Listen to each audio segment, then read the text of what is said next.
Here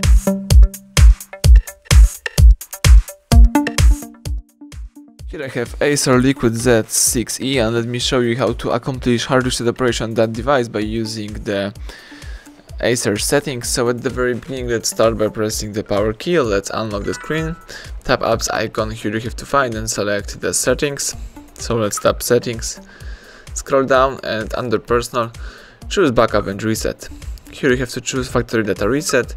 Let's read about the operation and choose reset phone. So if you are aware that you will lose all your personal information, downloaded apps and customized settings, let's tap erase everything, and the device is performing the hard reset operation. Let's just wait until the whole operation will be completed successfully.